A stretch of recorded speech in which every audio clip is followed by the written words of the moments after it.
இன்றைய தலைப்பில் நாம் படிக்க இருக்கின்ற பாடம் அப்ளிகேஷன்ஸ் ஆஃப் சைக்காலஜி, அதாவது உளவியல் துறையின் அவைகள் எந்தெந்த துறைகளில் அவைகள் பயன்படுத்தப்படுகின்றன என்பதை பற்றியதாகும். இது ஒரு அற்புதமான பாடமாகும். ஏனென்றால் அதனுடைய பயனானது எவ்வளவு பரவி விரிந்து கிடக்கிறது என்பதை பற்றி நாமெல்லாம் பார்க்க இருக்கின்றோம். உளவியல் துறையானது முதலில் ஆரம்ப காலங்களில் தத்துவத்துறையோடு சேர்ந்ததாகத்தான் இருந்தது. தத்துவ ஞானிகள் மனம் பற்றி சொல்லியிருந்தார்கள், கடவுள் பற்றியும் சோல் அல்லது ஆன்மா அல்லது இதை பற்றி சொல்லுவதாக இருந்தார்கள். ஆனால் இந்த சோல் என்பது ஒரு அப்ஸ்ட்ராக்ட் அல்லது தெளிவில்லாமல் இருந்தது. ஆகவே மனம் என்று கொண்டார்கள்.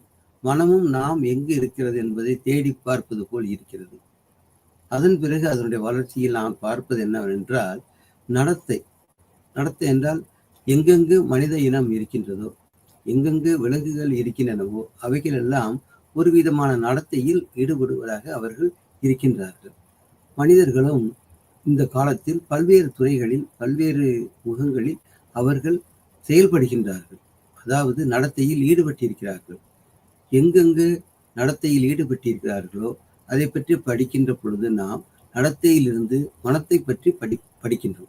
அந்த உளவியலினுடைய சாரம் அல்லது முக்கியத்துவம் என்னவென்றால் மனிதர்களுடைய செயல்களில் இருந்து அவர்கள் என்ன மனதில் நினைக்கிறார்கள் என்பதை கண்டறிந்து அதற்கான பரிகாரங்களை தேடுவதுதான் இந்த உளவியலின் நோக்கமாகும்.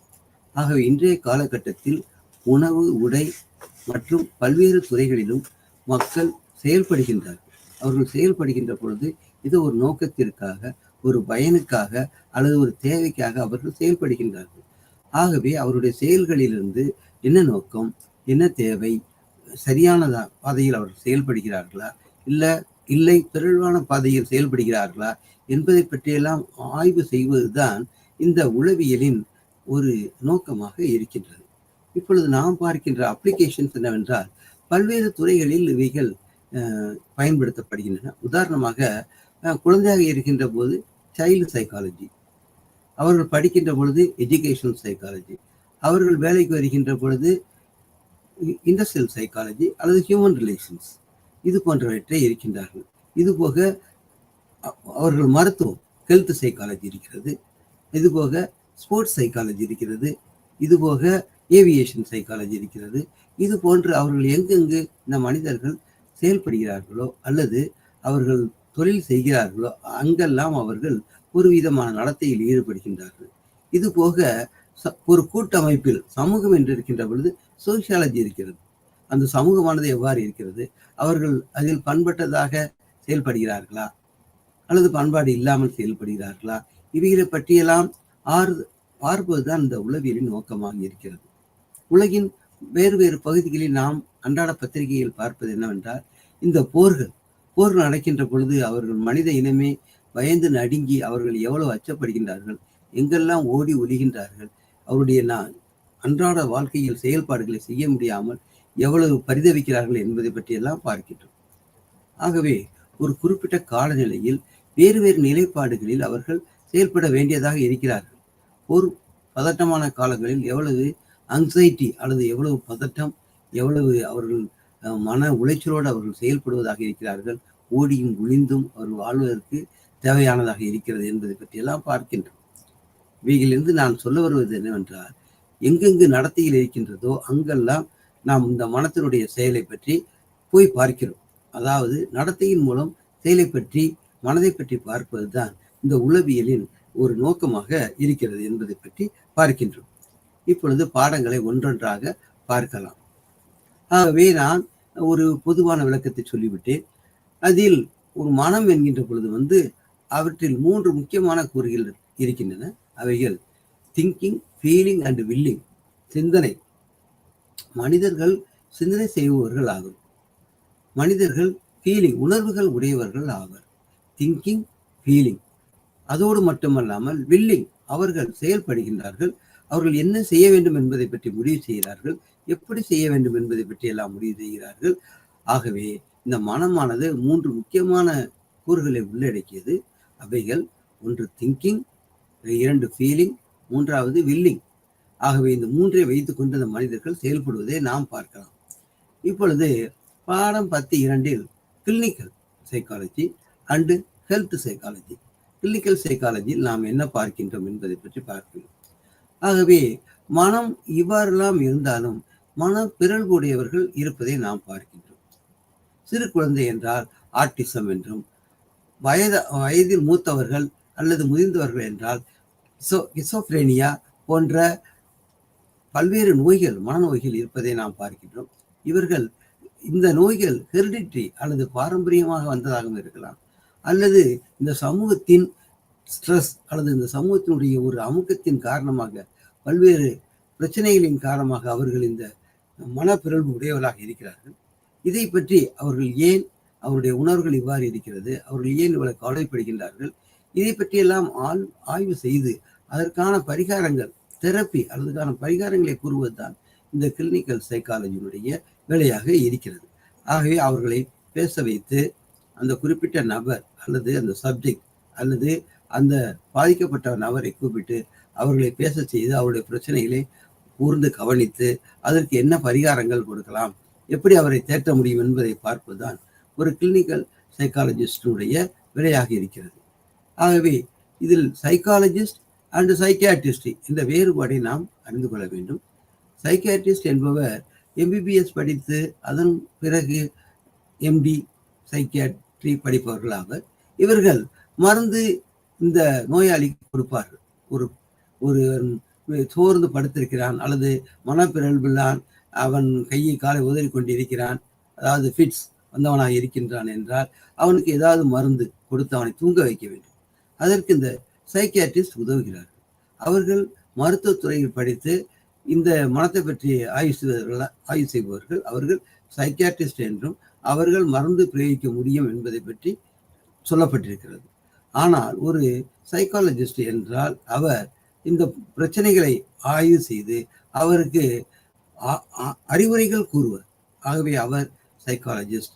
அவர் ஒரு பிஹெச்டி பட்டம் பெற்றவராக இருக்கிறார். அவர் அந்த பிரச்சனைகளுக்கு தீர்வுகள் சொல்வார். எடுத்துக்காட்டாக திருமண முறிவு, கணவன் மனைவிக்குள் சண்டை, குழந்தைகள் பெற்றோருக்குள்ளே சண்டை, அல்லது அண்டை வீட்டுக்காரருடன் சண்டை, இது போன்ற பிரச்சனைகளில் அவருடைய பிரச்சனைகளுக்கு தீர்வு காண்பதற்கு உதவிகரமாக இருப்பவர் தான் இந்த சைக்காலஜிஸ்ட் அல்லது இந்த உளவியல் நிபுணர். இவர் அவருடைய கூற்றுக்களில் இருந்து என்ன அவர்களுக்கு பாதிப்பு ஏற்பட்டிருக்கிறது, இதற்கு எந்த மாதிரியான ரெமெடி அல்லது இதை சரி செய்யலாம் என்பதை பற்றியெல்லாம் பார்த்து அதற்கான ஆய்வுகள், கவுன்சிலிங் அல்லது தேற்றுதல் கொடுப்பார். அதுதான் நாம் சைக்காலஜிஸ்ட் என்று சொல்கிறோம். ஆகவே இந்த சைக்காலஜிஸ்ட் இந்த சைக்கியாட்ரிஸ்டுக்கு உதவிக்காக இருப்பார். அவர் அந்த பிரச்சனைகளை அவரிடம் கேட்டு அந்த பிரச்சனைகளை இவ்வாறு இருக்கிறது என்பதை பற்றி அந்த சைக்கியாட்ரிஸ்டிடம் சொல்லி அதற்கு வேண்டிய மருந்து வாங்கி கொடுப்பார். அதுபோக தானே இந்த கவுன்சிலிங்கும் கொடுத்து அனுப்புகிறார். ஆகவே இந்த மாதிரியான சமூகத்தில் பல்வேறு பிறழ்வுகளை நாம் பார்க்கின்றோம். பல சமயங்களில் முக்கியமாக இக்கட்டான சூழல் இன்றைக்கு இருக்க காலகட்டத்தில் மனம் ஒரு பிரச்சனையாக இருக்கிறது. வாழ்விடம், நமக்கு வரக்கூடிய போக்குவரத்து, நமக்கு கிடைக்கக்கூடிய தண்ணீர், காற்று, இவைகளினால் பிரச்சனைகள், அரசுடைய சட்டங்களினால் பிரச்சனைகள், இப்படி ஒவ்வொரு வகையிலும் மனிதன் பல வகைகளில் அன்றாட வாழ்க்கையில் அவன் தாக்கப்படுகின்றான். அவனுக்கு மிக அதிகமான பிரச்சனைகள் வரும்போது அவனால் தாங்க முடியாமல் அவன் மிகவும் மன பிரச்சனைகள், மனத்தினால் பாதிக்கப்பட்டவனாக ஆகிறான். அவனால் அதை வெளியும் சொல்ல முடியவில்லை, மனதிற்குள்ளும் போட்டு வைக்க முடியாமல் ஒரு சைக்காலஜிஸ்ட் மூலம் அதை பற்றி சொல்லி அவருடைய தேறுதல்கள் அல்லது அவருடைய கொடுக்கக்கூடிய கவுன்சிலிங் அதை பெற்றுக் கொள்கிறார். ஆகவே கிளினிக்கல் சைக்காலஜி என்பது இந்த மாதிரியான மனப்பிறழ்வு உடையவர்கள் அல்லது பிரச்சனை உடையவர்களின் பிரச்சனைகளை கேட்டு அதற்கான தீர்வு சொல்லுபவர் ஆவர். இதை கிளினிக்கல் சைக்காலஜியில் பார்க்கிறோம். அதே போல கவுன்சிலிங் என்று சொன்னேன். கவுன்சிலிங் என்றால் தேற்றுதல். சாதாரண அன்றாட வாழ்வில் நாம் பல்வேறு பிரச்சனைகளை பார்க்கிறோம். ஸ்டூடெண்ட் கவுன்சிலிங், மாணவர்களுக்கு பாடங்களை தேர்வு செய்வது, பாடங்களை படிப்பதில் கடினம், மறத்தல் அல்லது அவர்கள் தேர்வு எழுதும்போது பயப்படுதல் போன்ற பல பிரச்சனைகள் என்று பார்க்கிறோம். நீட் தேர்வு எழுதுகின்ற மாணவர்கள் ராஜஸ்தானில் பயிற்சி பெறுகின்ற நிலையங்களில் அவர்கள் தற்கொலைக்கெல்லாம் முயல்கிறார்கள். ஏனென்றால் அவ்வளவு மன அழுத்தத்திற்கு உள்ளாகின்றார். கல்வியை மிக அதிகமாக நாம் திணிக்கப்படுகின்ற பொழுது இன்றைக்கு இருக்கிற போட்டி மனப்பான்மையில் கடுமையான போட்டிகளை எதிர்கொள்ளும் போது ஒரு சிலர் இம்மாதிரியாக அவர்கள் தங்களால் தாங்க முடியவில்லை என்று தற்கொலை முயற்சிக்கு போகிறார்கள். ஆகவே இதை நாம் எதுக்கு சொல்கிறேன் என்றால், அவர்களுக்கு ஆற்றுப்படுத்துதல், கவுன்சிலிங் அவசியம் படுகிறது. அவர்களுக்கு அந்த சமயத்தில் வாழ்வில் இது மட்டுமே, இந்த தேர்வு எழுதுவது மட்டுமே முற்றும் முடிந்தது அல்ல. வாழ்க்கையில் எவ்வளவோ பிரச்சனைகள் இருக்கின்றன. கல்வி தேர்வுகள் வெற்றி பெறுதல் என்பது ஒரு படி. அவைகளை நாம் பெற்றால் சரி, ஒருவேளை கிடைக்காவிட்டால் அதுக்காக நாம் வாழ்க்கையை மாய்த்துக் கொள்வது தேவையல்ல. வேறு வழிகளில் ஓப்பனிங்ஸ் அல்லது பல்வேறு துறைகளில் நமக்கு வாய்ப்புகள் இருக்கின்றன. அவைகளிலும் நாம் பங்கு பெற முடியும், அவைகளில் நாம் வெற்றி பெற முடியும். இப்படி நாம் பல்வேறு உதாரணங்களையும் பார்க்கிறோம். பெரிய பெரிய நிபுணர்கள், விஞ்ஞானிகள், இவர்கள் ஒரு துறையில் இல்லாவிட்டாலும் வேறொரு துறையில் மிக அதிகமாக பரிணமித்திருக்கிறார்கள் என்பதை பார்க்கிறோம். ஆகவே முயற்சி செய்தால் முடியாது ஒன்றுமே அல்ல. அந்த முயற்சி சரியான முயற்சியாக இருந்தால் அவர்கள் வெற்றி பெறுவது உறுதி. அவர்கள் சிறந்த ஆட்களாக தெரிவு செய்யப்படுவார்கள் என்பதை பற்றி நாம் பார்க்கிறோம். இதற்கு இந்த கவுன்சிலிங் மிகவும் தேவைப்படுகிறது. சாதாரணமாக குடும்ப பிரச்சனைகள் நாம் பார்க்கின்ற பொழுது இதுதான் தலையாய பிரச்சனையாக இருக்கிறது. பெற்றோர்கள் குழந்தைகளுக்கு திருமணம் செய்து வைத்தால் அவர்கள் நிம்மதியாக வாழ்கின்றார்களா என்று பார்த்தால் பிரச்சனைகள் உடையவர்களாக இருப்பார்கள். அப்பொழுது நாம் என்ன செய்ய வேண்டியிருக்கிறது? கவுன்சிலிங் சைக்காலஜிஸ்ட் அவரிடம் போய் இந்த பிரச்சனைகளை சொல்லி அதற்கான ரெமெடி அல்லது அதற்கான என்ன செய்யலாம் என்பதை பற்றி எல்லாம் அடுத்த திட்டமாக நாம் செய்ய வேண்டியது அவசியமாகிறது. பாடம் 10 அதிகமாக அடுத்ததாக நாம் பார்த்தீர்கள் ஹெல்த் சைக்காலஜி.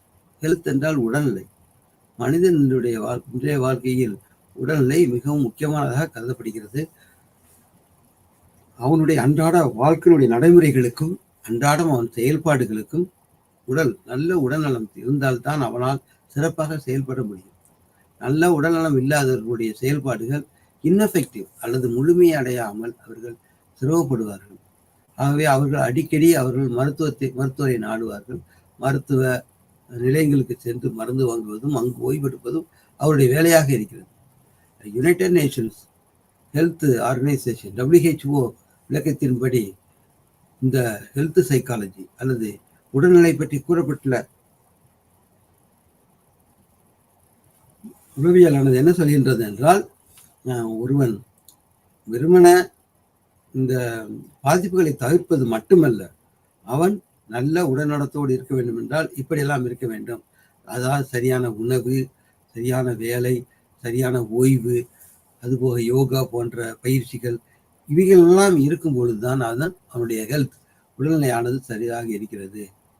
ஒரு தனி மனிதனுடைய உடல்நிலை மட்டுமில்லாமல் ஒரு சமூகம், இந்த பரந்த உலகத்தின் அனைத்து மக்களும் அமைதியாக நல்ல உடல்நலத்துடன் வாழ்வதுதான் சிறந்ததாக கருதப்படுகின்றது.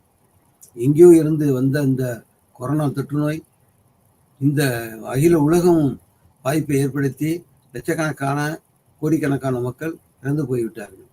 ஆகவே அவர்கள் இது எதனால் ஏற்பட்டது என்று பார்த்தால், ஒரு குறிப்பிட்ட நாட்டில் இருந்து வந்த அந்த வைரஸ் அல்லது அந்த நோய்க்கிருமியானது உலகம் முழுதும் பரவி கிட்டத்தட்ட 2 ஆண்டுகளுக்கு மேல் நம்மளை எல்லாம் எந்த வேலையும் செய்ய விடாமல் ஆக்கியது. இது கொரோனா காலம் என்று சொன்னார்கள். ஆகவே அந்த சமயத்தில் நம்முடைய உடல் நலமானது எப்படி இருந்தால் நாம் உடல் நலத்தை பாதுகாக்க முடியும், எப்படி இறப்பிலிருந்து நம்மை தற்காத்து கொள்ள முடியும் என்பதை பற்றியெல்லாம் அனைத்தும் சொல்லப்பட்டது. அதன்படி வாழ்ந்தவர்கள் தான் மிச்சமீதி இருப்பவர்கள் என்று நலமாக இருக்கிறார்கள். மற்றவர்கள், வயதானவர்கள், நோயினால் பீடிக்கப்பட்டவர்கள் போன்றவர்கள் அப்பொழுதே இறந்து விட்டார்கள். ஆகவே வாழ்க்கையில் ஹெல்த் சைக்காலஜி மிகவும் முக்கியம். அதன் மட்டுமல்லாமல் அவர்கள் சிறப்பாக வாழ வேண்டும். அவருடைய புலனுணர்வுகள், பெர்செப்ஷன்ஸ் அல்லது சென்சேஷன்ஸ் நல்லதாக இருக்க வேண்டும். நல்ல உணவுகளை அவர்கள் சாப்பிட வேண்டும். வன்முறையை தலை காட்டாமல் அமைதியுடன் அவர்கள் வாழ வேண்டும். ஆகவே அதற்கு இந்த ஹெல்த் சைக்காலஜி, எப்படிப்பட்ட உணவு, எத்தனை நேரம், எந்த வகையில், இப்படியெல்லாம் அதை பற்றி சொல்வதுதான் இந்த ஹெல்த் சைக்காலஜி. அது மட்டுமல்லாமல் நல்ல உணவு, சுத்தமான உணவு, சுத்தமாக உடை உடுத்துதல், சுத்தமாக இருத்தல், சுத்தமான உறக்கம், இது போன்றவைகளை நாம் செய்து நம்முடைய உடல் நலத்தை நன்றாக பேணி இருக்க வைத்துக் கொள்ள முடியும். அதையும் ஒரு மருத்துவமனை என்றால் என்ன, அங்கு எப்படி எப்படி வசதிகள் இருக்க வேண்டும் என்பதை பற்றியெல்லாம் நாம் இந்த ஹெல்த் சைக்காலஜியில் படிக்கிறோம். ஆகவே அதில் இந்த சைக்காலஜிஸ்ட் உளவியல் நிபுணருடைய பங்கானது மிகவும் இருக்கிறது. அதற்கும் அவர் உதவி செய்கிறார்கள் என்பதை நாம் பார்க்கின்றோம்.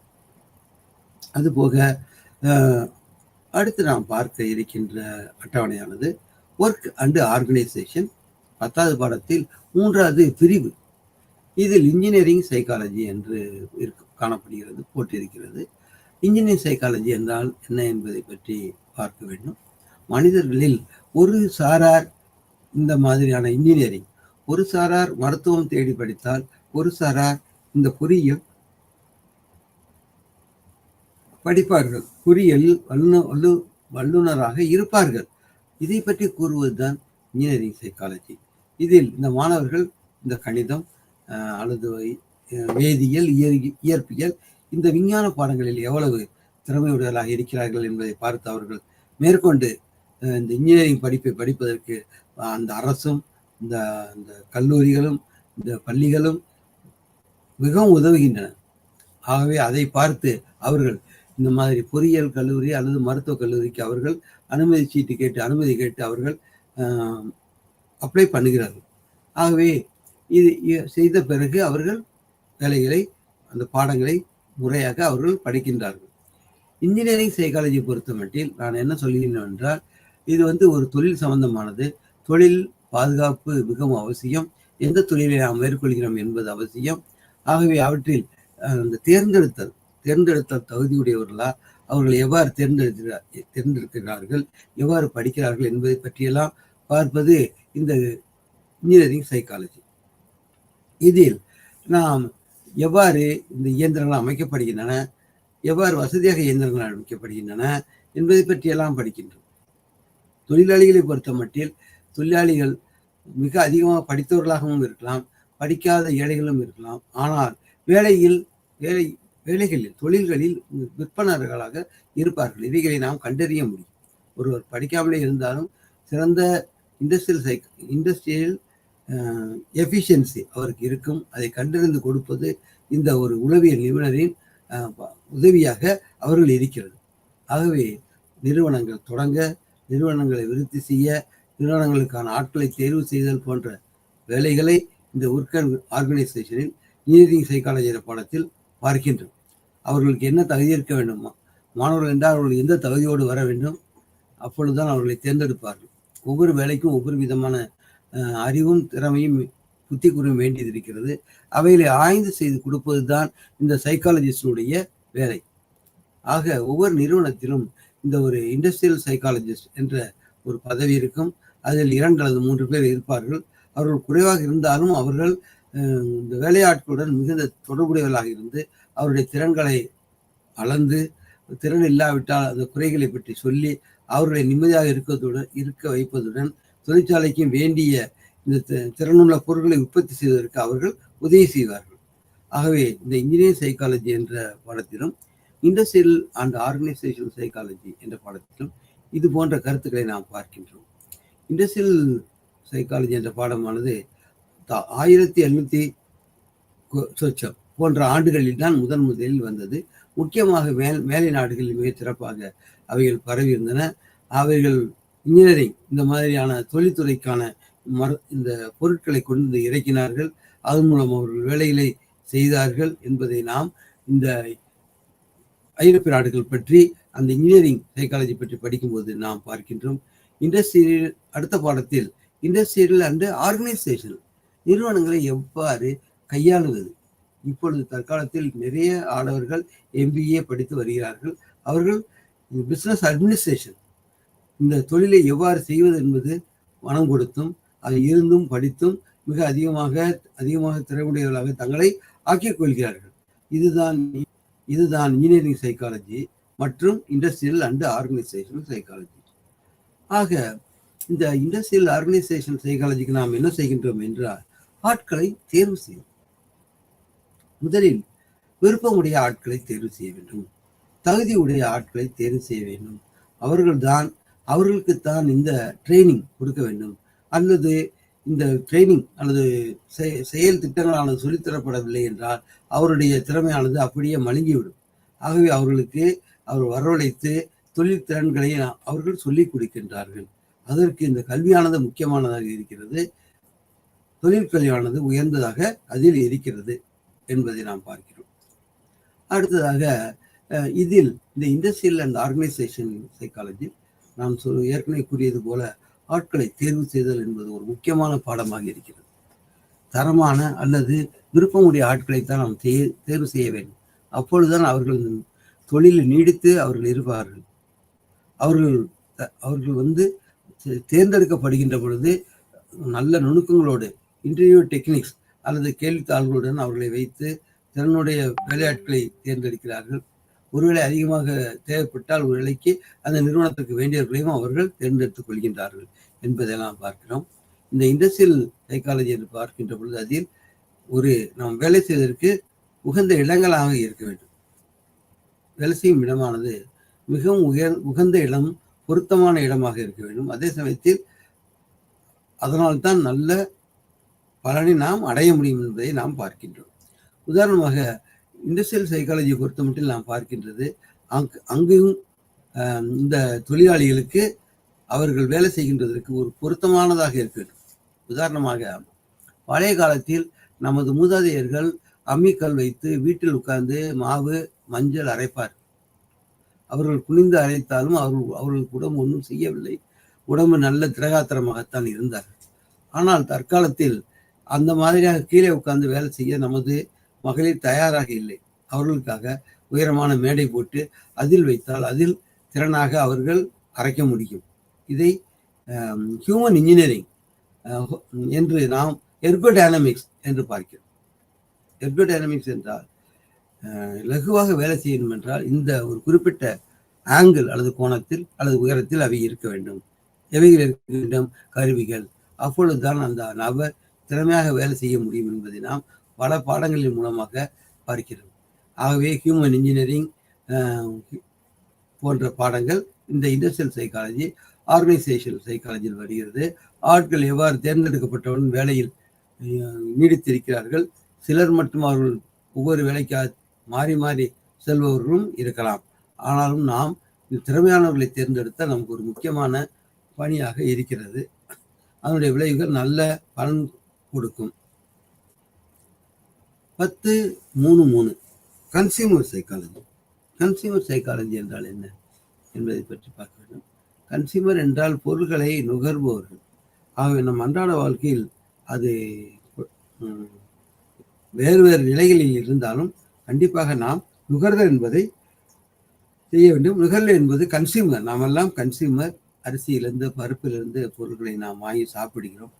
ஆகவே அந்த பொருட்களை எந்த மாதிரி பொருட்கள் எந்த மாதிரி பாக்கெட்டுகளில் அடைக்கப்பட வேண்டும், எந்த பொருட்கள் எந்த மாதிரியான பெட்டிகளில் அடைக்க வேண்டும், இதை நாம் பார்க்கிறோம். ஆகவே எந்த மாதிரி ஷேப் அல்லது வடிவத்தில் இருந்தால் அவைகள் மக்களால் விரும்பப்படுகின்றன. ஒரு சில வடிவத்தில் இருக்கின்ற பொழுது அந்த எண்ணெய் கேன் அல்லது அந்த எண்ணெய் வைத்திருக்கும் பாத்திரம் மக்களால் விரும்பப்படுகிறது என்பதை நாம் பார்க்கிறோம். ஆகவே அதற்கு அதை கண்டறிவதற்கு இந்த இண்டஸ்ட்ரியல் சைக்காலஜிஸ்டாக இருப்பது அவசியம். இண்டஸ்ட்ரியல் சைக்காலஜிஸ்டாக இருப்பவர்கள் பார்த்தீர்களானால் அவர்கள் வேலையாட்களுக்கு வேலை செய்யும் இடத்தில் ஆட்களை தேர்வு செய்தல் முதற்கொண்டு பல பணிகளை அவர்கள் செய்கிறார்கள். தேர்வு செய்தல், செயல்படும் போது திறமையாக செயல்படுகின்றார்களா, சக ஊழியர்களுடன் அவர்கள் ஒத்து போகின்றார்களா என்பதை எல்லாம் நாம் பார்க்க வேண்டியதாக இருக்கிறது. இதைத்தான் இந்த படத்தைத்தான் கன்சியூமர் சைக்காலஜி என்று கூறுகிறோம். அதாவது செலவினத்தை குறைத்து சிக்கனத்தை கடைபிடித்து மேலும் இந்த பொருட்களை எப்படியாவது விற்க வைத்து அந்த பணத்தையும் இந்த நிறுவனத்துக்கு சேர்த்து கொடுப்பார்கள். ஆகவே இந்த கன்சியூமர்ஸ் இந்த இண்டஸ்ட்ரியல் சைக்காலஜி அல்லது ஆர்கனைசேஷனல் சைக்காலஜிஸ்ட் மிக அதிகமான பணியை செய்கிறார்கள். அவர்கள் கல்வி நிறுவனங்களுக்கு வருவதை விட அதிகமான நேரம் வெளி உலகில் இருந்து எல்லா பொருட்களையும் வாங்கி நிகழ்ச்சிகளை செய்வதற்கு கடுமையாக அவர்கள் உதவுகிறார்கள், பயனுடையவர்களாக ஆகிறார்கள் என்பதை நாம் பார்க்கின்றோம். எஜுகேஷன். அடுத்ததாக நாம் பார்ப்பது கல்வி. கல்வி ஒரு முக்கியமான இடத்தை இந்த உளவியலில் பெறுகிறது.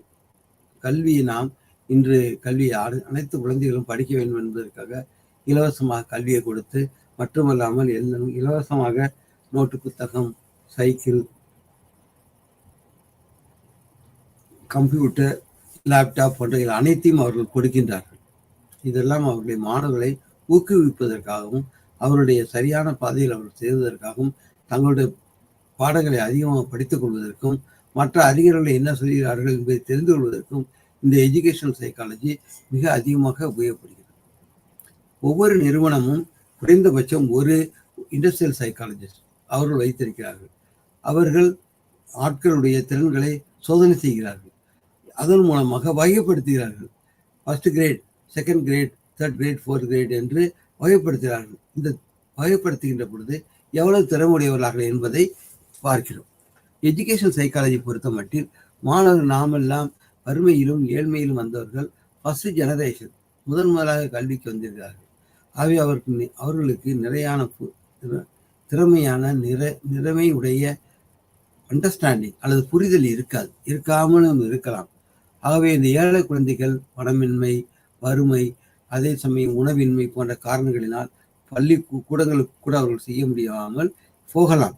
ஆகனால் அந்த கண் பார்வை இல்லாத குழந்தைகள் மிகவும் இந்த சமூகத்தில் கடினப்படுகிறார்கள் என்பதை நாம் உறுதியாக பார்க்கின்றோம். அடுத்ததாக ஸ்கூல் சைக்காலஜி. பள்ளியில் எவ்வாறு இவர்கள் இந்த மாணவர்கள் ஒருவரோடு ஒருவர் தொடர்புடையவர்களாக இருக்கிறார்கள். நாம் குழந்தைகள் வீட்டுக்கு வந்தவுடன் கேட்கிறோம், யாரெல்லாம் உன் நண்பன், யாரெல்லாம் உனது ஆசிரியர்கள், எப்படி பாடத்தை சொல்லித் தருகிறார்கள் என்பதை நாம் பார்க்கின்றோம். ஆகவே ஸ்கூல் சைக்காலஜியானது மாணவர்கள் இந்த மாதிரியாக எந்த பாடங்களை தேர்வு செய்தலும் அதே போல திறமையாக படிக்கவும், ஒருவேளை அவர்கள் பாடத்தில் அக்கறை இல்லாமல் இருக்கிறதுக்கான காரணங்களை கண்டுபிடிக்கலாம். அவர்கள் ஊக்குவிக்கும் முகமாக பல்வேறு ட்ரைனிங்ஸ் அல்லது பயிற்சிகளை கொடுக்கலாம். அதன் மூலம் அவர்கள் ஊக்குவிக்கப்பட்டு அவர்களுடைய திறனை வெளிக்கொண்டு வருகின்ற பொழுது அவர்கள் திறமையாக படிக்கலாம். ஆகவே பாடத்திட்டம் மற்றும் பாடத்திட்டம் எவ்வளவு படிக்க வேண்டும், எந்தெந்த பாடங்களை படிக்க வேண்டும் என்பது திட்ட அமைப்பு, இவைகளும் இந்த எஜுகேஷன் என்ற துறையின் அடியில் வருகிறது. எவ்வளவு பாடம், புதிய பாடத்திட்டம் என்ன வந்திருக்கிறது என்பதை பற்றியும் நாம் பார்க்கின்றோம். இவைகள் எல்லாம் இந்த ஸ்கூல் சைக்காலஜிக்கு உதவுகின்றன. குழந்தைகள் அவர்கள் செய்கின்ற செலவழிக்கின்ற நேரம் எவ்வளவு, இந்த ஸ்கூல் சைக்காலஜியில் அவர்கள் செலவழிக்கின்ற நேரம், அவர்கள் ஸ்கூல் சைக்காலஜியில் வெறுமன நேரத்தை செலவழிக்கிறார்களா அல்லது பயனுடைய வகையில் செலவழிக்கிறார்களா என்பது நாம் பார்க்கின்றோம். அவர்கள் எப்படி செயல்படுகிறார்கள் என்று பார்க்கின்ற பொழுது அவர்கள் என்னென்ன அவர்கள் கொடுக்கப்பட்டிருக்கிற அத்தனை பாடத்தையும் அவர்கள் செய்கின்றார்களா, திறனுடையவர்களாக இருக்கிறார்களா என்பதை பற்றியெல்லாம் நாம் பார்க்கின்றோம். ஃபர்ஸ்ட் ஜெனரேஷன் முதலாக அவர் படிப்பு வருவதனால் அவர்களுக்கு சரியான ஊக்குவிப்பு, சரியான விளக்க உரை சொல்லுவர்கள் இல்லாமல் இருக்கலாம். இதையெல்லாம் நிவர்த்தி செய்வதுதான் இந்த ஸ்கூல் சைக்காலஜி என்பதனுடைய அர்த்தமாகவும் பொருளாகவும் இருக்கிறது. அடுத்ததாக நாம் ஸ்போர்ட்ஸ்.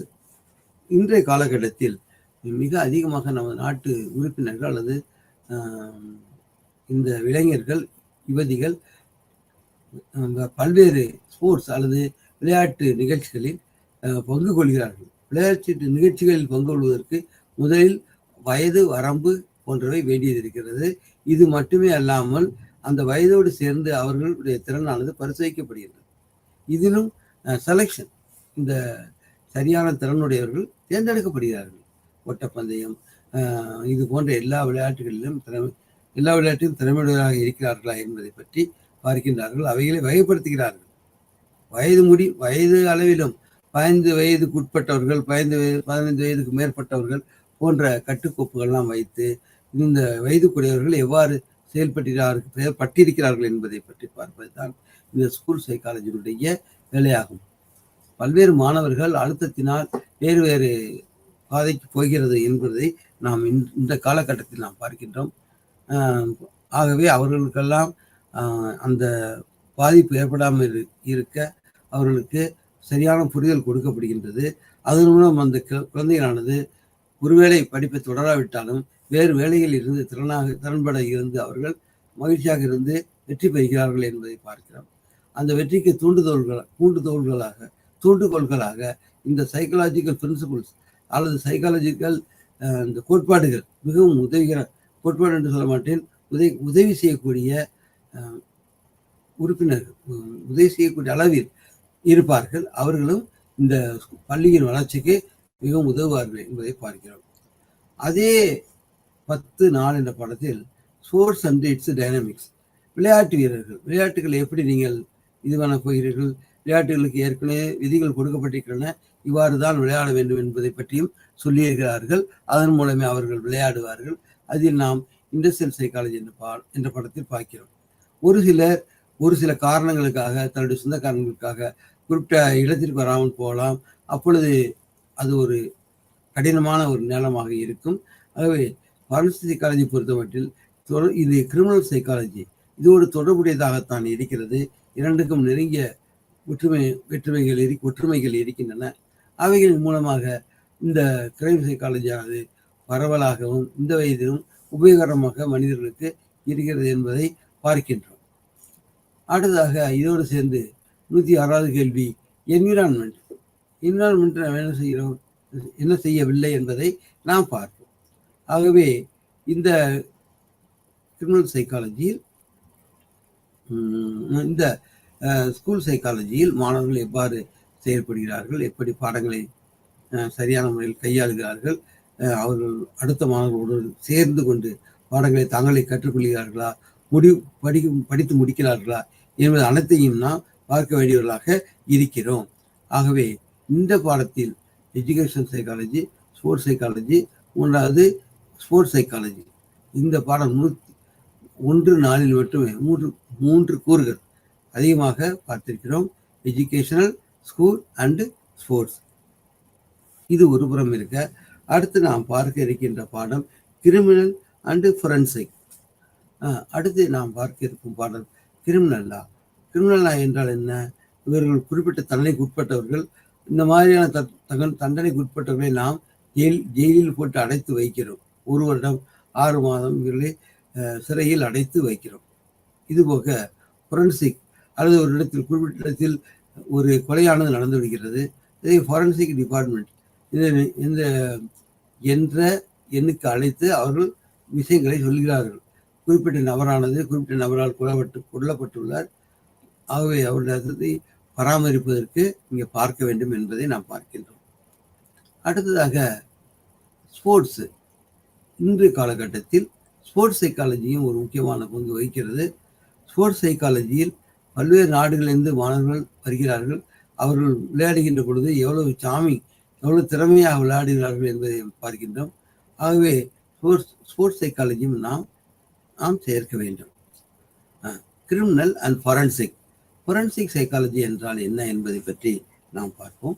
ஃபொரன்சிக் என்றால் ஒரு மனிதன் இறந்த பிறகு அவனுடைய கூறுகளை ஆய்வு செய்தல், அவனுடைய உடலை அறுத்து பார்த்து ஆய்வு செய்வது ஃபொரன்சிக்.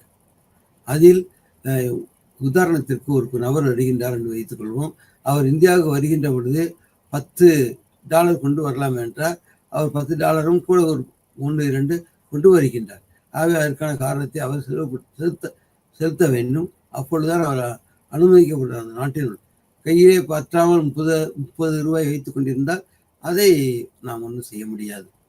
ஆகவே இந்த ஃபொரன்சிக் சைக்காலஜி என்ன சொல்கிறது என்று சொன்னால், ஃபொரன்சிக் என்றால் ஒருவன் இறந்துபட்டு விட்டால் அது என்ன காரணத்திற்காக அவன் இறந்தான் என்பதை நாம் பார்க்க வேண்டும். அதற்கான ஆய்வுகளை செய்ய வேண்டும். அவன் கொலைப்பட்டிருக்கிறானா, தண்ணீரில் மூழ்கினானா, மருந்து சாப்பிட்டானா என்பதை பற்றியெல்லாம் இந்த ஃபொரன்சிக் சைக்காலஜி கூறுகிறது. என்ன காரணங்களுக்காக இந்த முடிவை மேற்கொள்கிறான், எந்த அழுத்தத்திற்காக இந்த முடிவை மேற்கொள்கிறான் என்பதை ஃபொரன்சிக் சைக்காலஜி என்பதில் பார்க்கின்றோம். அப்படிப்பட்ட அவர்களுக்கு ஆறுதல் கூறி அவர்களை இந்த மாதிரியாக இறப்பதற்கு வழி கொள்ளாமல் நல்வாழ்க்கை வாழ வேண்டும் என்றெல்லாம் சொல்லக்கூடிய கவுன்சிலிங் செய்யக்கூடிய அறிஞர்கள் இருக்கிறார்கள் என்பதை ஃபொரன்சிக் சைக்காலஜியில் நாம் பார்க்கிறோம். அதோடு சேர்ந்து நாம் பார்ப்பது கிரிமினல் சைக்காலஜி. சைக்காலஜியில் பார்க்கிறது கிரிமினாலிட்டி இருக்கிறதை நாம் பார்க்கிறோம். கிரிமினல் பண்புடையவர்கள் எவ்வாறு இருப்பார்கள் என்பது பார்த்தால் ஒரு குறிப்பிட்ட முகபாகம் உடையவர்களாக இருப்பார்கள் என்பதெல்லாம் கூறப்பட்டிருக்கிறது, பழைய புத்தகங்களில் கூறப்பட்டிருக்கிறது. ஆனால் இன்றைய காலகட்டத்தில் அப்படியெல்லாம் இல்லை என்பதும், அவர்கள் இயல்பாகவே ஒரு சில பழக்கங்களினால் அவர்கள் திருடர்களாகவும் கொள்ளைக்காரர்களாகவும் ஆகியிருக்கிறார்கள் என்பதை பார்க்கிறோம். இதை நாம் கிரிமினல் சைக்காலஜி என்ற படத்தில் தெளிவாக பார்க்க போகிறோம். ஆகவே கிரிமினல் சைக்காலஜியில் கொள்ளை போன்ற குற்றங்களை செய்பவர்கள் எப்படி நடந்து கொள்கிறார்கள், அவர்கள் சரியாக தங்களுடைய கருத்துக்களை முன்வைக்கிறார்களா, தங்களை ஏற்றுக்கொள்ள வேண்டும் என்று நினைக்கிறார்களா என்பதை பற்றியெல்லாம் பார்க்க வேண்டும். இதையும் நாம் கிரிமினல் சைக்காலஜி அல்லது இந்த பாடத்தில் நாம் படிக்கிறோம். இவைகள் ஒன்றுக்கொண்டு தொடர்புடையதாகும். ஃபொரன்சிக், கிரிமினல் இவைகளெல்லாம் தொடர்புடையது. ஃபொரன்சிக் சைக்காலஜியானது ஒருவன் செய்ய விடாமல் தடுக்கிறது. கிரிமினல் சைக்காலஜி ஒருவன் கமிட்டட் கிரைம், அந்த கிரைம் செய்த பிறகு ஏன் செய்தான், எதற்கு செய்தான், என்ன காரணங்கள் என்பதை பற்றியெல்லாம் ஆய்வு செய்வதுதான் இந்த கிரிமினல் சைக்காலஜியினுடைய வேலை. இதுபோக அவர்கள் அந்த துறைக்கும் அவர் உதவிகரமாக இருந்து விஷயங்களை எடுத்து சொல்வார்கள். அடுத்து 106 அடுத்த பிரிவு என்விரான்மெண்ட். இன்றைய காலகட்டத்தில் நாம் என்விரான்மெண்ட் ஆனது புறச்சூழலானது முக்கியமான பங்கு வகிக்கிறது. நமக்கு தண்ணீர் கிடைப்பது அரிதானதாக இருக்கலாம், சுகாதார வசதிகள் அரிதானதாக இருக்கலாம், சரியான தண்ணீர் போக்குவரத்து இல்லை, அங்கங்கே தேவையற்ற பொருட்களை மனிதர்கள் குமித்து டம்ப் பண்ணுகிறார்கள், குமித்து வைக்கிறார்கள். இந்த வேலை செய்வர்கள் மிகவும் கடினப்பட்டு அவர்களை பிரித்து தருகின்றார். ஆகவே என்விரான்மெண்ட் என்பதில் பல காரணங்கள், எவ்வாறு குறிப்பிட்ட இடத்தில் இவ்வளவு குளிர்ச்சியாக இருக்கிறது, மரம் எவ்வளவு குளிர்ச்சி இருக்கிறது போன்றவற்றை ஒவ்வொன்றாக வெட்டும் பொழுது நாம் பணம் பெற முடியும். ஆகவே கிரிமினல் சைக்காலஜியில் நாம் என்ன செய்கிறார்கள், அவருடைய நோக்கம் என்ன என்பதை பற்றியெல்லாம் நாம் ஆய்வதுதான் கிரிமினல் சைக்காலஜியினுடைய வேலை. அடுத்ததாக நாம் பார்க்க இருப்பது 10.5.2 இதில் என்விரான்மெண்ட் பற்றி பார்த்தோம். என்விரான்மெண்ட் ஆனது இன்றைய காலத்தில் புறச்சூழல்களை பத்திரமாக வைக்க வேண்டும். ஒருவேளை ஒரு சமயத்தில் பத்திரிகையில் பார்த்தபடி ஒரு யானையானது ஒரு இருட்டில் வருகின்ற பொழுது ஒரு விளக்கை தட்டிவிட்டு அதன் மூலமாக ஒரு காடை தீப்பிடித்து இருந்தாக நாம் பத்திரிகைகளில் பார்த்தோம். ஆக என்விரான்மெண்ட் ஆனது சுகமாக இருக்க வேண்டும் என்றால் இம்மாதிரியாக இந்த என்விரான்மெண்ட் கான்சியஸ் அல்லது என்விரான்மெண்ட் என்றால் நீர்நிலைகள் சுத்தப்படுத்துதல், இந்த பிளாஸ்டிக்கை ஒழித்தல் போன்றவற்றை எல்லாம் வைத்துக்கொள்ள வேண்டும். தரமான பொருட்களை வாங்க வேண்டும். தரமற்ற பொருட்களை தவிர்த்து வேலைப்படுத்தினால்தான் ஒழுங்காக இருந்து சரியான வசதிகளை அவர்கள் கொடுக்க முடியும் என்பதை பார்க்கிறோம். ஆகவே இந்த பாடத்தில் என்னென்ன நாம் பார்த்தோம் என்று ஃபொரன்சிக், கிரிமினல் சைக்காலஜி,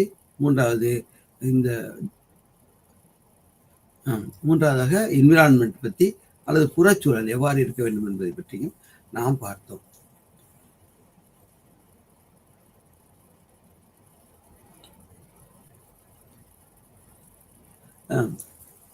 இன்றைய காலகட்டத்தில் பல்வேறு நாடுகளும் இந்த என்விரான்மெண்ட் பற்றி அக்கறை உடையவர்களாக அவர்கள் இருக்கிறார்கள் என்பதை நாம் பார்க்கிறோம். வெளிநாடுகளில் அவர்கள் அதிகமாக புகைப்போக்கியல் மூலமாகவும் காடுகளை அழித்தல் மூலமாகவும் இந்த நாட்டினுடைய இந்த உலகினுடைய சில என்விரான்மெண்ட் பொறுத்தமட்டில் சுகாதார கேடுகள் ஏற்படுகிறதை பார்க்கிறோம். அசுத்த காற்றை விடுவது, ஓசோன் படலம் குறைவது போன்றவைகள் இந்த விளைவுகள் ஏற்பட்டிருக்கின்றன அதன் மூலமாக. ஆகவே இந்த புறச்சூழலில் இதை சரியாக வைத்துக் கொள்ள வேண்டும் என்றால் ஒவ்வொரு பள்ளியிலும் ஒவ்வொரு வீட்டிலுமே இந்த என்விரான்மெண்ட் பற்றி ஒரு அவேர்னஸ் அல்லது ஒரு நல்ல புரிதல் இருக்க வேண்டும். அதை நாம் சொல்லித்தர வேண்டும். நல்ல முறையாக வைத்துக் கொள்வதற்கு நாம் நல்ல பரிசுகளும் கொடுக்கலாம். ஆகவே இந்த 3 தலைப்புகளிலுமே என்விரான்மெண்ட் மிக முக்கியமானது. எப்பொழுது அந்த சூழலானது சரியில்லையோ அந்த நிகழ்ச்சியுடைய அத்தனை வேலைகளும் தடைவிட்டு விடும். ஆகவே இந்த என்விரான்மெண்டில் நீர்நிலைகள், காடுகள் இவைகளை அழிக்காமல் இவைகளை பாதுகாக்க வேண்டும். அதே போல விலங்கினங்கள் சிறப்பாக இருக்க வேண்டும் என்றாலும் அவைகளுக்கும் போதுமான பாதுகாப்புகளை இந்த மனிதர்கள் ஏற்படுத்தி கொடுக்க வேண்டும். இந்த காலகட்டத்தில் பள்ளியில் பயிலும் பொழுது இந்த மாதிரியான புதுமையான கருத்துக்களை நாம் தெரிந்து கொள்வது மிகவும் அவசியமானதாக இருக்கிறது. 106 பிரிவு என்விரான்மெண்ட். என்விரான்மெண்ட் என்றால் புறச்சூழல் இதை பற்றி நாம் பார்த்து விட்டோம். அது அமைதியாக இருக்கின்ற பொழுதுதான் எப்படி சூழல் செழுமையாக இருக்கிறதோ அங்குதான் மனிதர்கள் செழுமையாக வாழ முடியும். ஆகவே புறச்சூழலை பற்றி பத்திரமாக வைத்துக் கொள்ள வேண்டியது நம்முடைய கடமையாக இன்று இருக்கிறது என்பதை நாம் இந்த என்விரான்மெண்ட் சைக்காலஜியில் பார்க்கின்றோம். அடுத்ததாக நாம் பார்ப்பது மிலிட்டரி அண்ட் ஏவியேஷன். மிலிட்டரி, நான் ஒவ்வொரு காலகட்டத்திலும் நான் சொன்னேன், மனிதர்கள் எங்கெங்கு நடவடிக்கையில் இருக்கின்றதோ அங்கெல்லாம் இந்த உளவியலானது இருக்கிறது என்று பார்த்தோம். இந்த வேலைக்கு தேர்வு செய்தல் ஒரு முக்கியமான பணியாக இருக்கிறது. ஒரு உளவியல் அறிஞர் என்ன செய்கின்றார் என்றால், இந்த வேலைக்கு டிஎன்பிஎஸ்சி, யூபிஎஸ்சி போன்றவர்களுக்கு தரமானவர்களை தேர்ந்தெடுத்தல் என்பதற்கான கூறுகளை பார்த்து அவர்களை தேர்ந்தெடுக்கிறார், அவர்களுக்கு ட்ரைனிங் கொடுக்கிறார், குறிப்பிட்ட கால இடைவெளியில் ட்ரைனிங் கொடுக்கிறார். இதை நாம் மிலிட்டரி சைக்காலஜியில் பார்க்கிறோம். அவர்கள் மட்டும் இல்லை என்றால் இந்த நாடை பாதுகாக்க முடியாது. ஆனால் அவர்கள் மிக அதிகமான பாதிப்புக்கு, மன உளைச்சலுக்கு உள்ளாகின்றார்கள். அவர்களுக்கு வேண்டிய இந்த கவுன்சிலிங் போன்றவற்றை நாம் கொடுக்க வேண்டியது அவசியமானது ஆகிறது. ஆகவே மிலிட்டரி சைக்காலஜி என்றால் அவர்களுக்கு ஆட்களை தேர்வு செய்வதிலும் அவர்களுக்கு ட்ரைனிங் போன்றவற்றை கொடுப்பதிலும் சில லட்சியங்கள் இவைகளை நாம் அடைய வேண்டும் என்பதற்கான லட்சியங்களை பற்றியும் அவ்வப்போது அந்த லெக்சர் அல்லது லெக்சர் சீரீஸ் ஆனது இருக்கிறது. அதிலும் இவைகள் எல்லாம் இந்த மிலிட்டரி என்ற தலைப்பின் கீழ் வருகிறது. அடுத்ததாக ஏவியேஷன். ஏவியேஷன் என்றால் நாம் பார்ப்பது, ஏவியேஷன் என்றால் இந்த விமானம் போன்றவைகளில் ஆட்களை தேர்வு செய்தது. இன்றைய காலகட்டத்தில் அமெரிக்காவில் என்ன கண்டுபிடித்திருக்கார்கள் என்றால், இந்த பைலட்டுகள் அவர்கள் மிக அதிகமான மன உளைச்சலுக்கு உள்ளாகின்றார்கள், பிரச்சனைகளுக்கு உள்ளாகின்றார்கள். அவர்களால் நிம்மதியாக வேலை செய்ய முடியவில்லை என்பதை பார்க்கிறோம்.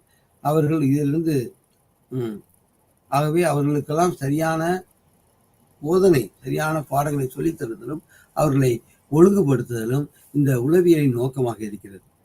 ஒரு காக்பிட் அல்லது ஓட்டக்கூடிய இடத்தில் விமானத்தை ஓட்டக்கூடிய அந்த தலைவனானது அவனுடைய மன அமைதி தான் அந்த விமானம் பத்திரமாக புறப்பட்டு பத்திரமாக சேர்வதற்கு பயனுடையதாக இருக்கும், உதவியாக இருக்கும். இவன் சரியில்லை, இவனுக்கு கவலையாக உடையவனாக இருந்தால் அந்த விமானத்தை அவனால் இயக்க முடியாது, செயல்பட முடியாது. ஆகவே இந்த மிலிட்டரி அண்ட் ஏவியேஷன் பிரிவிலும் இந்த உளவியலானது பயன்படுகிறது என்பதை நாம் பார்க்கின்றோம். இதில் தேர்வு செய்தல் தான் அனைத்திலும், அதாவது நிறுவனங்களும் சரி, கப்பற்படையாக இருந்தாலும் சரி, அல்லது மிலிட்டரியாக இருந்தாலும் சரி, ஏவியேஷன் அல்லது விமானப்படையாக இருந்தாலும் அதில் தேர்வு செய்தல் முக்கியமானதாக இருக்கிறது. குறிப்பிட்ட கேள்வி அல்லது வினா நிரல்கள் நம்மிடம் இருக்கின்றன. அவைகளை பிரயோகித்து இந்த ஆட்களை நாம் தேர்ந்தெடுக்க முடியும். எப்பொழுது திறமையான ஆட்களை நாம் தேர்ந்தெடுக்கிறோமோ அப்பொழுது அந்த நிறுவனம் பட்டு இருக்கும் என்று நாம் கண்டுகொள்ள முடியும். ஏனென்றால் தரமான அதிக தரமுடைய ஆட்களை நாம் தேர்வு செய்கிறோம். அவர்கள்தான் இந்த நிறுவனத்திலிருந்து உழைப்பார்கள், அவர்கள்தான் இந்த நிறுவனத்தினுடைய வளர்ச்சிக்கு உதவி செய்வார்கள். இவ்வாறு இந்த மிலிட்டரி சைக்காலஜியானது உதவுகிறது. அதன் மூலம் பல நிறுவனங்கள், பல தொழில்கள், அதோட இண்டஸ்ட்ரீஸ், பல்வேறு நிறுவனங்கள் உயர்வாக ஆகி இருக்கின்றன என்பதை நாம் பார்க்கிறோம். இன்று மீது ஒரு முறை அவைகளை நாம் இது செய்து பார்ப்போம், திரும்ப பார்ப்போம். ஆகவே இந்த அற்புதமான பாடத்தில் எங்கெங்கு மனிதர்களுடைய நடத்தை, விலங்குகளுடைய நடத்தை இருக்கிறதோ அங்கெல்லாம் இந்த உளவியல் கருத்துக்கள் எடுத்துக்கொள்ளப்படுகின்றன. ஆகவே அவையின் மூலமாக அந்த மனிதர்களை எடைபோடவும் அல்லது அந்த பொருட்களை எடைபோடவும் நாம் பயனுடையவர்களாக நாம் இருக்கிறோம். இதில் என்விரான்மெண்டல் சைக்காலஜியும் ஒரு முக்கியமான பங்கு வகிக்கிறது. ஏனென்றால் அது இன்றைய காலகட்டத்தில் என்விரான்மெண்ட், புறச்சூழல் முக்கியமானதாக மக்களால் கருதப்படுகின்றது. அப்பொழுதுதான் புறச்சூழல் நன்றாக இருந்தால் தான் அகச்சூழலும் நன்றாக இருக்கும். ஆகவே இதில் தண்ணீருடைய சீர்கேடு, அதை சுத்தப்படுத்தல், அல்லது தண்ணீர் இல்லாமல் காற்று மாசடைதல், அதற்கான நடவடிக்கைகளை அரசும் மக்களும் ஏற்படுத்தியிருக்கிறார்கள். பட்டாசுகளை வெடிப்பது ஒரு குறிப்பிட்ட காலத்தில் தான் இருக்க வேண்டும் என்பதெல்லாம் சொல்லப்பட்டிருக்கிறது. ஏனென்றால் மொத்தமாக ஒரு நாள் இவர்கள் செயல்படுகின்ற பொழுது விபத்துகள் ஏற்பட்டு பாதகங்கள் ஏற்படலாம். ஆகவே இவர்கள் சரியான முறையில் செயல்படுவதற்கு அவர்கள் என்விரான்மெண்ட் சைக்காலஜி தெரிந்தவராக இருக்க வேண்டும். தெரிந்தால்தான் ஒரு ப்ரொஃபஷனல் அல்லது ஒரு தொழிலுக்கு வேண்டியவர்களை ஆக்கப்படுத்த முடியும், ஊக்கப்படுத்த முடியும், அவர்களை இருத்தி வைத்து அவர்களை சொல்லித்தர முடியும் என்பதை நாம் அறிகின்றோம். இதுபோக இந்த கிரிமினல் ஃபொரன்சிக் இவைகள் நீதித்துறைக்கு உகந்ததாக இருக்கின்றன. இவர்கள் அவருடைய கருத்துக்களை கூறுகின்ற பொழுது அவைகளின் மூலமாக அந்த ஆட்கள் எதற்காக இந்த மாதிரி நடந்து கொண்டார்கள் என்பதை நாம் அறிய முடிகிறது. அவருடைய கிரிமினல் டெண்டன்சி எவ்வாறு இருக்கிறது என்பதை தெரிந்து கொள்ள முடிகிறது. அவர்களை திருத்தி அவர்களை நல்வழிப்படுத்தினால் அவர்களும் சந்தோஷமாக இருப்பார்கள் என்பதை நாம் பார்க்கின்றோம். இது அடுத்ததாக ஃபொரன்சிக் மருத்துவத்துறையில் தான் வருகிறது. குறிப்பிட்ட நபர் என்ன காரணத்திற்காக இறந்தார் என்பதை பற்றி பார்க்கின்ற பொழுது காரண காரியங்களை கண்டறியவும் அதை நிவர்த்தி செய்யவும் இந்த 105, 106 போன்ற கட்டங்கள் நமக்கு பயன்படுகின்றன என்பதை நாம் பார்க்கிறோம். இதற்கு முன்னால் நாம் ஏற்கனவே கூறியது போல ஸ்போர்ட்ஸும் இன்றைய ஏசியன் கேம்ஸ் நாம் பார்த்தோம். எப்படி நம்ம இவ்வளவு காலம் இல்லாமல் இன்று நாம் 100 பதக்கங்களை பெற்று இருக்கின்றோம். இன்னும் இல்லாத ஒரு புதுமையான ஒரு நிலைக்கு நாம் வந்திருக்கின்றோம். ஆகவே ஸ்போர்ட்ஸ் சைக்காலஜியானது மக்களுக்கு உதவிகரமாக இருக்கிறது என்பதை நாம் பார்க்கிறோம். ஸ்கூல் சைக்காலஜி பொறுத்த மட்டில் ஒரு பார்ட் டைம் எஜுகேஷனல் கவுன்சிலர் அங்கே இருக்கின்றார். அவர் மாணவர்களிடம் தொடர்பு கொண்டு பேசி மாணவர்களுடைய அடிப்படை ஆதார நிலையை பார்த்து கொள்கின்றார். அந்த குழந்தைகளுக்கு பெற்றோர்களினால் வரையப்பட்ட படங்கள் போட்டு காண்பிக்கின்ற பொழுது இந்த காரணத்திற்காக இப்படி இருக்கிறேன் அல்லது இப்படி செய்கிறேன் என்பதை பற்றி சொல்வதை எல்லாம் நாம் குறித்து கொள்ள முடியும். அடுத்ததாக கல்வித்துறையிலும் இன்று உளவியலானது பல்வேறு வகையில் பயன்படுகிறது. கல்விகளை தரமான பாடத்திட்டங்களை போடுவது பயனுள்ளதாக இருக்கிறது. அடுத்ததாக ஸ்கூல் ஒரு சமூக சோசியாலஜி என்று பார்க்கின்ற பொழுது அவர்கள் மனிதர்கள் சேர்ந்து அவர்கள் வாழுகின்றார்கள். அங்கும் அந்த பள்ளி குழந்தைகள் அவங்களோட விருப்பமுடன் அந்த பாடத்தை படிக்க வேண்டும், விருப்பமுடன் அந்த பள்ளிக்கு வர வேண்டும், அதற்கான உகந்த சூழ்நிலை இந்த பள்ளியில் இருக்க வேண்டும் என்பதை பார்க்கிறோம். இதை ஸ்கூல் சைக்காலஜி என்ற பாடத்தில் பார்க்கிறோம். இந்த குழந்தைகளுக்கு பெரிய அறிஞர்களின் அறிவுரைகள் போன்றவை சொல்லப்படுகின்றன. உயர்நிலைக்கு வருவதற்கான வழிமுறைகள் சொல்லப்படுகின்றன. அவைகள் ஒவ்வொன்றாக அவைகளின் மூலமாக அவரை திருத்தி அமைக்க முடிகிறது. தன்னுடைய எண்ணப்போக்கு அல்லது ஆட்டிடியூட்ஸ் என்பதை மாற்றி தெரிந்து கொள்ள வைக்க முடியும் என்பதை நாம் பார்க்கிறோம்.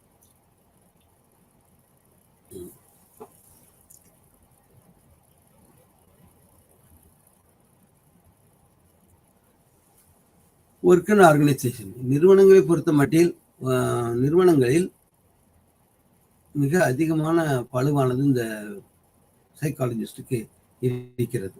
அவர்கள் ஒரு இயந்திரங்களை எவ்வாறு அமைக்க வேண்டும், எவ்வாறு காப்போடு அமைக்க வேண்டும் என்பதை பார்க்கிறார்கள். ஏனென்றால் வேலையாட்கள் நிறைய சமயங்களில் ஆக்சிடென்ட் ப்ரோன்னஸ் உடையவர்களாக இருக்கிறார்கள். ஆக்சிடென்ட் ப்ரோன்னஸ் என்றால் என்ன? வேலை செய்வதில் அவர்களுக்கான ஒரு விபத்து ஏற்பட்டு விடுமோ என்று பயந்து அவர்கள் வேலை செய்கிறார்கள். அவர் நடுக்கத்தோடு வேலை செய்கிறார்கள்.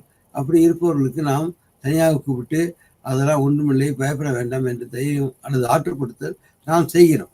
இதன் மூலமாக அவர்கள் திறனுடையவராக அவர்கள் இருக்க முடியும். இதைத்தான் நாம் நிறுவனங்களில் பார்க்கிறோம். நிறுவனங்களுக்கு இந்த வேலையை நிர்ணயம் செய்தல், ஒர்க் ஹவர்ஸ் நிர்ணயம் செய்தல், விடுமுறைகளை நிர்ணயம் செய்தல் மற்றும் இந்த தொழிலாளிகளுக்கான தேவைகள், அவர்கள் ஒருவேளை டிரான்ஸ்ஃபர் மற்றவை தேவைப்பட்டால் அதை செய்வது போன்றவைகளையும் இந்த ஆர்கனைசேஷன் நிறுவன துறையில் நாம் பார்க்கிறோம். இதில் அனைத்துமே அவர்களுக்கு உதவிகரமாக இருக்கும். அடுத்தது ஹெல்த் சைக்காலஜி பற்றி பார்த்தோம். ஹெல்த் என்று சொல்கின்ற பொழுது உடல்நிலை நாம் ஏற்கனவே கூறியது போல WHO வேர்ல்டு ஹெல்த் ஆர்கனைசேஷன் கூறியுள்ளது. நீங்கள் வெறுமன உடலை நோய் வராமல் பாதுகாப்பது மட்டுமே அல்ல, பாசிட்டிவாக நீங்கள் உடல்நிலையை நீங்கள் உயர்த்தி கொள்ள வேண்டும், அதற்கான நடவடிக்கைகள் எடுக்க வேண்டும் என்று சொல்லப்பட்டிருக்கிறது. நடவடிக்கை என்றால் என்ன? அதற்கான சம்பளம் நமக்கு வர வேண்டும், அதற்கான பொருள் நமக்கு கிடைக்க வேண்டும், அதற்கான வசதியான வீடுகள் போன்றவை கிடைக்க வேண்டும் என்பதையெல்லாம் நாம் பார்க்கிறோம். இதெல்லாம் பல்வேறு காரணிகள். உணவு, உறைவிடம் என்பது நன்றாக இருக்கின்ற பொழுது அப்பொழுதுதான் அவருடைய உடல்நிலையானது சரியானதாக இருக்கும். அப்பொழுதுதான் அவர் திறனுடன் வேலை செய்ய முடியும் என்பதை நாம் பார்க்கிறோம். இந்த காலகட்டத்தில் நிறைய பேர்களுக்கு இன்னுமே வேலை இல்லாமல் இருக்கின்றார்கள். அவர்களுக்கெல்லாம் அந்த பாடம் மிகவும் உதவிகரமாக இருக்கும் என்பதை எந்த விதமான ஐயமும் இல்லை, அச்சப்பாடும் இல்லை. நாம் ஏற்கனவே கூறியது போல சைக்காலஜிக்கும் சைக்காட்ரிஸ்டுக்கும் ஒரு வேறுபாடு இருக்கிறது என்பதை நாம் பார்த்தோம். அதிலும் இந்த கிளினிக்ஸ் என்பதில் நோய் உடையவர்கள், மனப்பிறழ்வு உடையவர்கள் வருகின்றார்கள். அவர்களுக்கு நாம் ஆற்றுப்படுத்துகிறோம். அவர்களுக்கு அதற்கான காரணங்களை அவருடன் பேசி ஆழ்ந்து பேசி அவருடைய குறைகளையும் நிவர்த்தி செய்கின்றோம். அப்பொழுது நாம் என்னென்ன செய்ய வேண்டும் என்பதை பற்றி நாம் சொல்லுகின்றோம். இதை ஒரு கிளினிக்கல் சைக்காலஜிஸ்டுடைய வேலையாக இது இருக்கிறது என்பதை நாம் பார்க்கிறோம். ஆகவே இந்த சமூகத்திற்கு மிக அதிகமான பயனுடைய வேலையை செய்து தருகிறார். ஆகவே ஒவ்வொரு தடவையும் அவர் அவர்களை ஆய்வு செய்வதும், மக்களுக்கு அவர்களை ஆய்வு செய்து குறைகளை அவர் தீர்த்து தருகின்றார். அதில் அவர் கவுன்சிலிங் அல்லது ஆறுதல் கூறுவதில் எக்ஸ்பர்ட்டாக இருக்கிறார். இப்படி இருக்கும். நமக்கு பல்வேறு பிரச்சனை ஏற்படும். பணப்பிரச்சனை என்றால் என்ன, அல்லது 2 பேர் அவர்களுக்குள் தொடர்புகளில் 2 பேர் அவர்களுக்குள் 2 நண்பர்கள் அல்லது 2 கணவன் மனைவி இவர்களெல்லாம் ஒரு அமைதிகரமாக இருக்க வேண்டும் என்றால் அவர்களுக்கு இந்த கவுன்சிலிங் தேவைப்படுவதாக இருக்கிறது என்பதை நாம் பார்க்கின்றோம். அதுபோக இந்த துறையில் ஹெல்த், ஒரு நல்ல உடல்நலம் இருப்பதற்கு அவர்களுக்கு சரிவித உணவு, நல்ல உணவு வேண்டும், உடை வேண்டும், நல்ல வசதிகள் வேண்டும். இவைகளெல்லாம் அரசாங்கமானது செய்து தருகிறது. ஏனென்றால் சாதாரணமான சம்பளம் தருவதை விட அதிகமான உயர்வான சம்பளம் கொடுத்து ஆட்களை அவர்கள் வைத்திருக்கிறார்கள். அவர்களுக்கான அப்பொழுதுதான் அவர்கள் உயர்ந்த நிலைக்கு நல்ல முறையில் அவர்கள் பணியாற்ற முடியும் என்பதை பார்க்கிறோம். ஆகவே அப்ளிகேஷன்ஸ் எங்கெங்கு மனிதர்கள் இருக்கின்றார்களோ அங்கெல்லாம் நாம் இதனுடைய பயன் இருக்கிறதை நாம் தெளிவாக நாம் பார்க்கின்றோம். இவ்வாறு இருக்கிறது. மேலும் ஸ்போர்ட்ஸ் இன்றைய காலகட்டத்தில் விளையாட்டானது ஒரு நல்ல நிலையை அடைந்திருக்கிறது என்பதை நாம் பார்க்கின்றோம். ஏசியன் கேம்ஸில் நமது வீரர்கள் ஏறத்தாழ 100 பதக்கங்களை பெற்றிருக்கின்றார்கள். இதற்கு முன்னால் இவ்வளவு வெற்றிகரமாக நாம் அடையவில்லை. நமது அடுத்த ஒலிம்பிக்ஸ் போட்டி பாரிஸில் நடைபெறுகிற ஒலிம்பிக் போட்டி அவர்கள் போகின்றார்கள். இதற்கெல்லாம் அவர்கள் ஊக்குவிக்கப்படுகிறார்கள். இந்த ஆட்களை நாம் ஊக்குவிக்கிறோம். அவர்கள் அங்கே போய் திறமையாக வேலை செய்கிறார்கள். அதற்கு பார்க்கிறோம். ஏனென்றால் ஸ்போர்ட்ஸ் என்பது ஒரு களம். அந்த களத்தில் கடுமையான போட்டி இருக்கும். அதில் மனம் தளராமல் வேலை செய்வதுதான், மனம் தளராமல் செயல்படுவதுதான் அவர்களுக்கு உதவிகரமாக இருக்கும். அது கேமாக இருந்தாலும் சரி, ரன்னிங் ஈவெண்ட் அல்லது ஓட்ட பந்தயமாக இருந்தாலும் சரி, அவர்கள் மிக அதிகமான மன உளைச்சலுக்கு உள்ளாகிறார்கள். ஏனென்றால் அவளது கடுமையான பயிற்சிகளை மேற்கொள்கிறார்கள் என்பதை நாம் பார்க்கிறோம். அதனால் அவர்களுக்கு நம்முடைய இந்த உளவியலாளர்களுடைய உதவியானது தேவைப்படுகிறது. அவர்களுடன் சென்று அவர்களுக்கு உதவி செய்வார்கள். கல்வித்துறையில் நாம் சொல்ல வேண்டியதே இல்லை. இந்த காலகட்டத்தில் கல்வியில் மிக அதிகமான மாணவர்கள் கல்வி பயில்கின்றார்கள். அவர்கள் பார்த்தால் மிகவும் ஏழ்மையான குடும்பத்திலிருந்து அவர்கள் வந்தவர்களாக இருக்கிறார்கள். ஃபர்ஸ்ட் ஜெனரேஷன், முதல் தலைமுறையில் அவர்கள் கல்வியாளர்களாக வருகிறார்கள். அவர்கள் படுகின்ற கஷ்டம் மிக மிக சொல்ல முடியாதவராக இருக்கிறது. என்றால் வறுமை. அதன் பிறகு வறுமைக்கு பிறகு அவர்கள் இந்த கல்வியை கற்று அதன் மூலம் முதல் தலைமுறையில் சிறந்த செயல்களை அவர் செய்ய வேண்டும். ஆகவே அவர்களுக்கு சரியான வழிகாட்டுதல் அவசியமாக இருக்கிறது. இதை நாம் இந்த ஒரு உளவியலாளர்களின் வேலையாக பார்க்கிறோம். அவர்கள் பள்ளியில் படிக்கின்ற பொழுது அவர்களுக்கான எந்த பாடத்திட்டங்கள் அவருக்கு உதவிகரமாக இருக்கிறது, எந்த பாடத்திட்டத்தை அவர்கள் எடுத்துக்கொள்ள வேண்டும், வாழ்க்கையில் அவர்கள் பொறியியல் எடுத்து படிக்க வேண்டுமா, அல்லது அவர்கள் மருத்துவத்துறையில் எடுக்க வேண்டுமா, அவருடைய திறன் எவ்வளவு, இதை நாம் பெஞ்ச் மார்க் என்று சொல்கிறோம். பெஞ்ச் மார்க் என்றால் அடிப்படையில் எவ்வளவு திறனுடையதாக இருக்கிறார்கள் என்பதுதான் பெஞ்ச் மார்க். கல்வியில் இது முக்கியமானதாக இருக்கிறது. மாணவர்களிடத்தில் எவ்வளவு திறனுடையவர்கள். இதை நாம் எப்படி கண்டுபிடிக்கின்றோம் என்றால் அவருடைய எக்ஸாமினேஷன்ஸ் அல்லது டெஸ்ட், அவருடைய கல்வி தான், பரீட்சைகளின் மூலமாகத்தான் அவர்கள் தங்களுடைய திறனை காட்டிக் கொள்கிறார்கள். திறன் என்பது டெஸ்ட் அல்லது ஆய்வு டெஸ்ட் மூலமாகத்தான் இந்த திறன்கள் வடிவமைக்கப்படுகின்றன. கணிதம், ஒவ்வொரு பாடங்கள், கணிதம், ஆங்கிலம், தமிழ் போன்ற பாடங்களில் எந்த துறையில் எந்த பாடத்தில் அவர்கள் திறமையுடையவர்களாக இருக்கிறார்கள் என்றெல்லாம் கண்டுபிடிப்பதற்கு இந்த பாடத்திட்டமும் அந்த தேர்வு திட்டமும் இருக்கிறது. அவைகள் மூலமாக அவர்கள் கண்டறிகிறார்கள். அவர்களுக்கு போதுமான அந்த உதவிகளையும் அவர்கள் தருகின்றார்கள் என்பதை நாம் இந்த பாடத்தை எஜுகேஷன் சைக்காலஜி என்ற பாடத்தில் பார்க்கிறோம். அதில் தான் அவர்கள் பயிற்சி பெற்றவர்களாக இருந்து இந்த கல்வித்துறைக்கு வளர்ச்சி பெறுவதற்கு பெரிதும் உதவி செய்கிறார்கள். ஆகவே ஒவ்வொரு பள்ளியிலுமே இந்த ஆசிரியர்களில் சிலர் இந்த கவுன்சிலிங் கொடுப்பதற்கு அமர்த்தப்படுகிறார். அவர்கள் மாணவர்களுடைய பிரச்சனையை அவ்வப்போது ஆராய்ந்து அவருடைய கடினமான எண்ணங்களுக்கு அவர்களுக்கு வழிமுறைகள் அல்லது தேர்வுகளை அவர்கள் கூறுகிறார்கள் என்பதை நாம் பார்க்கின்றோம். அதுபோக இந்த இந்த மருத்துவத்துறையிலும் இன்றைய காலகட்டத்தில் மருத்துவத்துறையிலும் அவர்கள் பங்கு வகிக்கின்றார்கள் என்றால் வித்தியாசமான புது விதமான திருட்டுகளும் கொள்ளை போன்றவைகளும் இன்று நடக்கின்றன. அவர்கள் இயற்கையிலே அப்படி இருக்கிறார்களா என்றால் அப்படி இருக்காது. இயற்கையிலே மனிதர்கள் எல்லாருமே கிரிமினல்ஸ் அப்படி இருக்கிறார்களா என்றால் அவர்கள் அப்படி இல்லை. அவருடைய செயல்பாடுகள் அளவீடுகள் செய்யப்படுகின்றன. உளவியலை பொறுத்த மட்டில் எல்லா நிலைகளிலும் அவர்கள் அளவீடுகள் செய்யப்படுகின்றன. அனைத்திற்கும் டெஸ்ட் பேட்டரிஸ் அல்லது வினா நிரல்கள் அல்லது பயிற்சி கூடங்களில் இவைகள் பயிற்சியில் கண்டறியக்கூடியவைகள் இருக்கின்றன. இவை அனைத்தும் அவைகளை கண்டறிகின்றன. உதாரணமாக இன்டெலிஜென்ஸ் அப்படி என்றால் அவனுடைய திறம், கெட்டிக்காரத்தனம். இன்டெலிஜென்ஸ் என்பதை நாம் அளந்து வைத்துக் கொள்கிறோம். ஆகவே இன்டெலிஜென்ஸ் அளக்க வேண்டும் என்றால் அதுக்கென்று ஒரு கொஸ்டினர் அல்லது வினா நிரல் இருக்கிறது.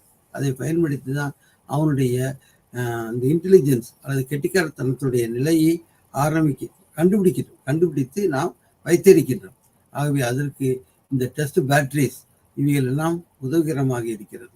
ஏனென்றால் பள்ளியை பொறுத்த மட்டில் அவர்கள் ஒரு தேர்வு இடம், அதில் சிறந்த மாணவர்களை தேர்ந்தெடுக்க வேண்டும், தரமான மாணவர்களை நாம் தேர்ந்தெடுக்க வேண்டும். அதற்கு வழிகாட்டியாக இருப்பதற்கு இந்த டெஸ்ட் அல்லது இந்த கேள்வி தாள்கள் உபயோகரமாக இருக்கிறது. அதில் போக ஒவ்வொரு துறையாக நாம் தேர்வு செய்கிறோம். இன்டெலிஜென்ஸ், அதுமாக ஆட்டிடியூட்ஸு, எபிலிட்டிஸ், இவைகள் திறமைகள் பல்வேறு திறனுடையவராக மாணவர்கள் அவர்கள் இருக்கின்றார்கள்.